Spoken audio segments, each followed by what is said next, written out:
Baiklah, Assalamualaikum warahmatullahi wabarakatuh. Salam sejahtera bagi kita bersama. Semoga kita selalu dalam lindungan Allah Subhanahu wa Ta'ala.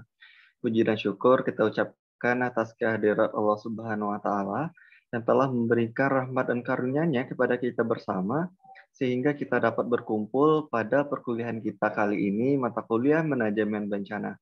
Salawat dan salam kita hadiahkan kepada junjungan kita, yakni Nabi besar Muhammad Sallallahu Alaihi Wasallam. Dan yang kami hormati, Ibu dosen pengampu kami, yakni Ibu Dr. Dian Gusta Anggreni Nursal, yang telah mempersilahkan kelompok kami untuk dapat mempresentasikan hasil kerja kelompok kami, materi yang berjudul Manajemen Penanggulangan Korban Massal.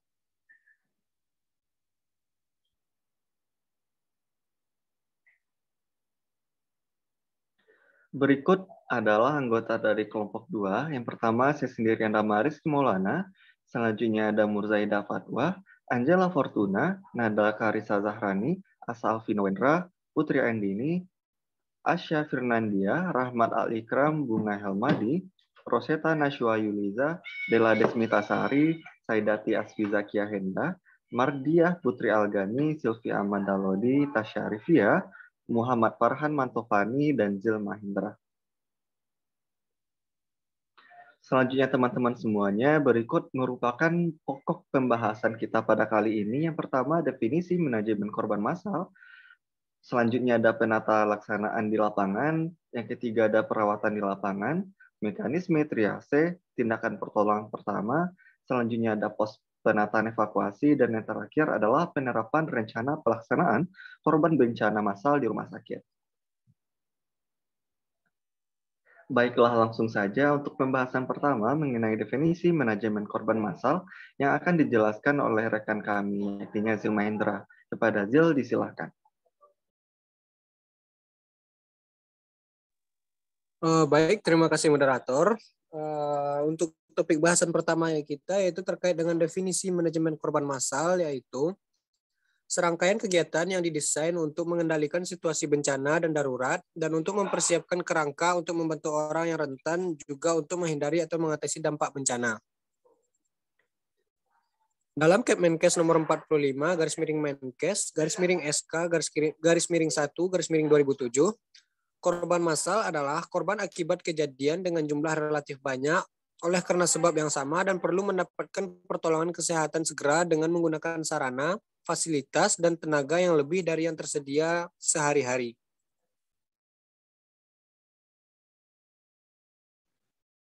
Baik, selanjutnya yaitu penata laksanaan di lapangan. Nah, penata laksanaan lapangan ini itu memiliki prosedur-prosedur. Yang pertama yaitu proses penjagaan. Proses penjagaan ini itu bagian dari aktivitas yang tujuannya untuk melakukan mobilisasi sumber daya secara efisien. Dalam proses penjagaan ada 3 kegiatan. Yang pertama yaitu penilaian awal. Penilaian awal ini merupakan prosedur yang digunakan untuk segera mengetahui seberapa beratnya masalah dan risiko potensial dari masalah yang dihadapi. Selanjutnya pelaporan ke tingkat pusat. Dan yang terakhir, kegiatan dari proses penyiagaan merupakan penyebaran informasi pesan siaga. Lalu prosedur yang kedua yaitu identifikasi awal lokasi bencana. Tugas kedua tim penilai awal adalah untuk mengidentifikasi lokasi penanggulangan bencana. Hal ini mencakup daerah pusat bencana, lokasi pos komando, lokasi pos pelayanan medis lanjutan, lokasi evakuasi, lokasi VIP, dan media massa, serta akses jalan ke lokasi. Selanjutnya, tindakan keselamatan. Tindakan penyelaman ini diterapkan untuk memberi perlindungan kepada korban, tim penolong, dan masyarakat yang terekspos dari segala risiko yang mungkin terjadi dan dari risiko potensial yang diperkirakan dapat terjadi. Adapun langkah-langkah penyelamatan yang dilakukan, yang pertama aksi langsung. Aksi langsung ini dilakukan untuk mengurangi risiko, seperti dengan memadamkan kebakaran, isolasi material berbahaya, penggunaan pakaian pelindung, dan evakuasi masyarakat yang terpapar oleh bencana. Yang kedua, aksi pencegahan yang mencakup penetapan area larangan berupa daerah pusat bencana yang terbatas hanya untuk tim penolong profesional yang dilengkapi dengan peralatan memadai. Area sekunder hanya diperuntukkan bagi petugas yang ditugaskan untuk operasi penyelamatan korban, perawatan, komando, dan kontrol komunikasi keamanan atau keselamatan, pos komando, pos medis lanjutan, pusat evakuasi, dan tempat parkir bagi kendaraan yang dipergunakan untuk evakuasi dan keperluan teknis. Dan yang terakhir, area tersier. Area tersier ini media massa diizinkan untuk berada di daerah ini. Area ini juga berfungsi sebagai penahan untuk mencegah masyarakat memasuki daerah berbahaya. Selanjutnya, langkah pengamanan. Langkah pengamanan diterapkan dengan tujuan untuk mencegah campur tangan pihak luar dengan tim penolong dalam melakukan upaya penyelamatan korban. Langkah penyelamatan ini mempengaruhi penyelamatan dengan cara melindungi tim penolong dari campur tangan pihak luar, mencegah terjadinya kemacetan dalam alur evakuasi, dan melindungi masyarakat dari kemungkinan risiko terpapar.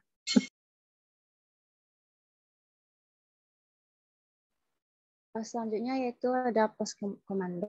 Pos komando ini biasanya diletakkan di luar daerah pusat bencana dan juga berdekatan dengan pos medis lanjutan dan lokasi evakuasi korban.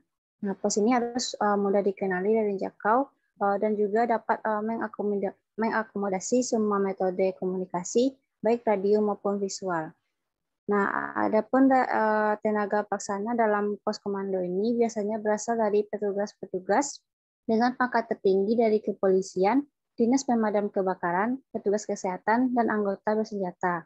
Nah, tenaga pelaksana juga bisa dibantu dari tenaga sukarelawan maupun tenaga khusus seperti halnya kepala bandara udara untuk kasus kecelakaan pesawat terbang dan juga kepala penjara dalam kasus kecelakaan massal di penjara.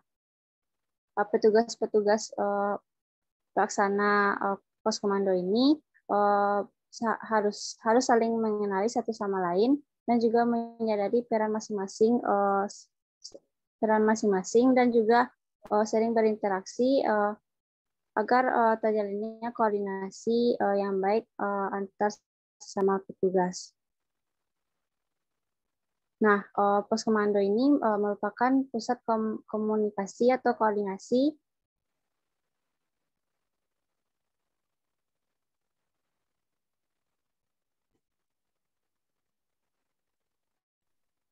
Baik, selanjutnya perawatan di lapangan. Jika di daerah di mana terjadinya bencana tidak tersedia fasilitas kesehatan yang cukup untuk menampung dan merawat korban bencana massal, memindahkan seluruh korban ke sarana tersebut hanya akan menimbulkan hambatan bagi perawatan yang harus segera diberikan kepada korban dengan cedera serius. Dalam keadaan di mana dijumpai keterbatasan sumber daya ini, utamanya keterbatasan daya tampung dan kemampuan perawatan, pemindahan korban ke rumah sakit dapat ditunda sementara. Dengan ini harus dilakukan perawatan di lapangan yang ada kuat bagi korban dapat lebih mentoleransi penundaan ini. Jika diperlukan, dapat didirikan rumah sakit lapangan. Dalam mengoperasikan rumah sakit lapangan ini diperlukan tenaga medis, paramedik, dan non-medis. Perawatan di lapangan ini terdiri dari triase, pertolongan pertama, dan pos medis lanjutan.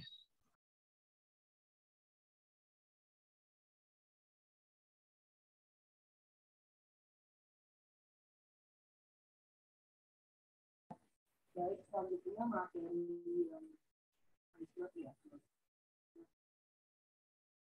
Itu merupakan fokus berdasarkan sejarah estimasi untuk menentukan jenis penguatan darurat. Selanjutnya ada beberapa strategi banyak, yang pertama itu adalah berasal dari penanganan ini bisa disebut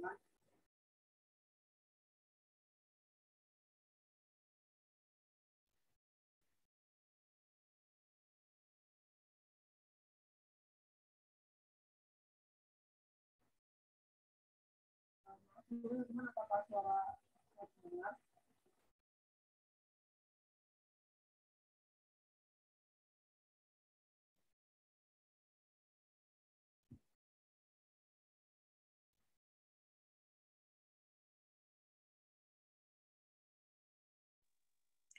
Baik, yang selanjutnya itu ada triase di Indonesia. Sistem triase modern merupakan rumah sakit yang saat ini berkembang disusun sedemikian rupa untuk membantu mengambil keputusan yang konsisten.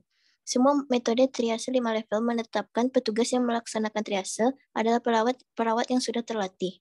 Di Indonesia belum ada kesepakatan tentang metode triase apa yang digunakan di rumah sakit. Belum ditemukan adanya literatur nasional yang mengidentifikasi metode-metode triase yang digunakan tiap-tiap unit gawat darurat di Indonesia.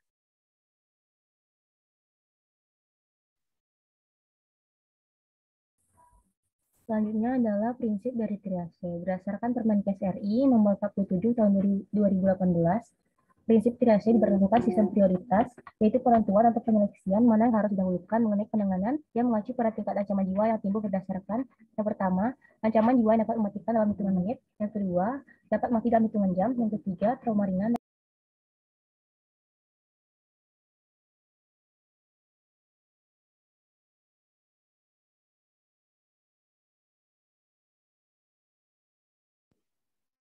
Baik, yang selanjutnya prosedur triase menurut Permenkes RI nomor 47 tahun 2018.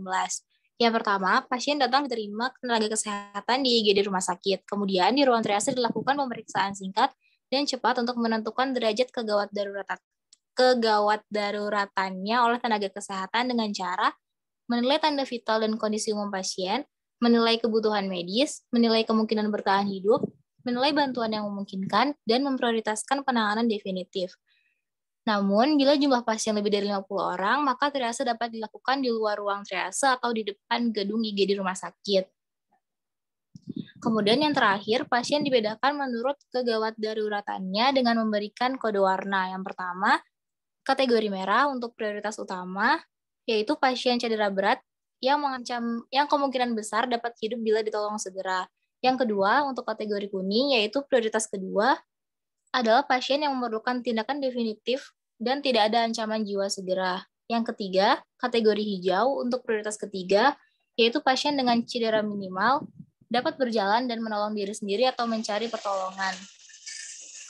Yang terakhir, untuk kategori hitam, yaitu prioritas 0 atau pasien meninggal atau cedera fatal yang jelas dan tidak.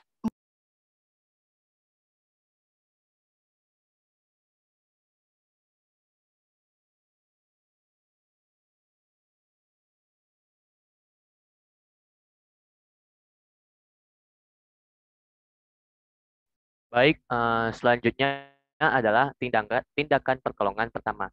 Pertolongan pertama dilakukan oleh para sukarelawan, petugas pemadam kebakaran, polisi, tenaga dari unit khusus, tim medis gawat darurat, dan tenaga perawat gawat darurat terlatih. Nah, pertolongan pertama ini dapat diberikan di lokasi seperti yang pertama itu ada di lokasi bencana sebelum korban dipindahkan, yang kedua tempat penampungan sementara, yang ketiga yaitu pada tempat hijau atau dari pos medis lanjutan, dan yang keempat itu ada dalam ambulans saat korban dipindahkan ke fasilitas kesehatan. Nah, pertolongan pertama ini juga diberikan pada korban yang dapat berupa kontrol jalan napas, fungsi pernapasan dan jantung, pengawasan posisi korban, kontrol pendarahan, imobilisasi fraktur, pembalutan, dan usaha-usaha yang membuat korban merasa lebih nyaman.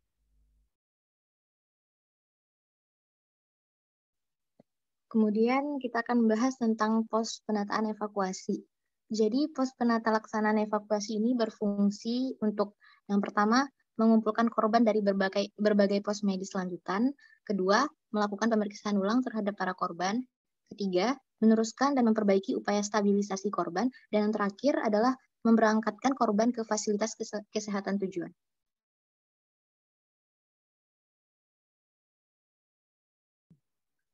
Selanjutnya yaitu mengenai penerapan rencana pelaksanaan korban bencana massal di rumah sakit.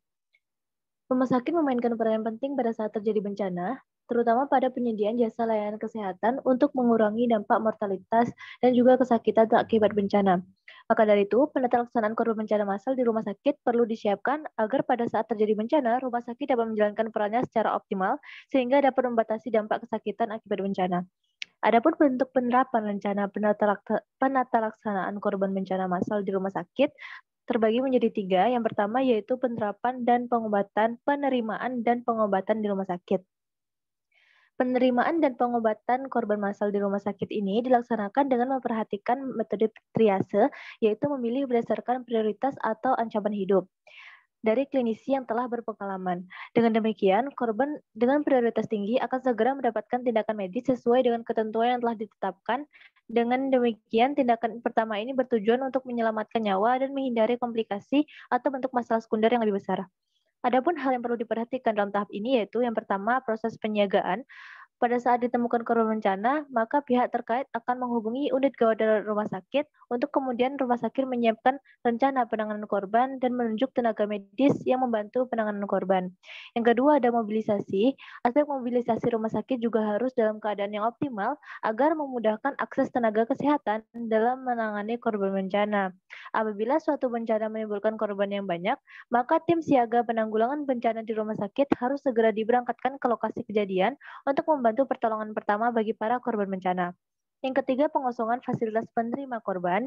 Ketika terjadi bencana dengan korban yang banyak, maka rumah sakit harus segera menyiapkan fasilitas yang memadai, seperti menyiapkan tempat tidur, kursi roda, dan berbagai fasilitas lain yang dapat membantu penanganan korban bencana dengan segera.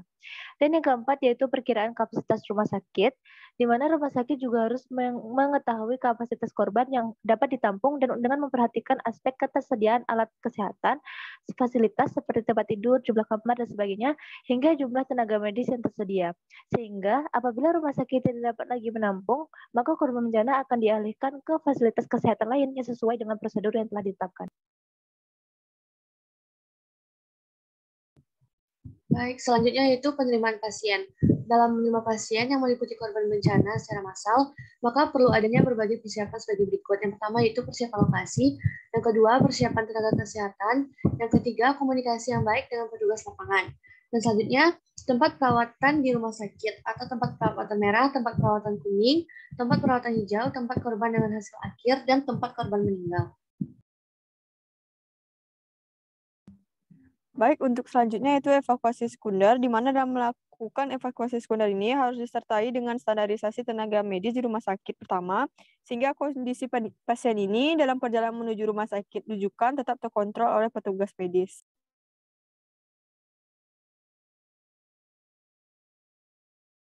Oke, baiklah. Terima kasih kepada rekan-rekan kelompok pemateri yang telah mempresentasikan materi dengan sangat baik. Dalam hal ini, pada saat presentasi ada beberapa kendala yang kita hadapi.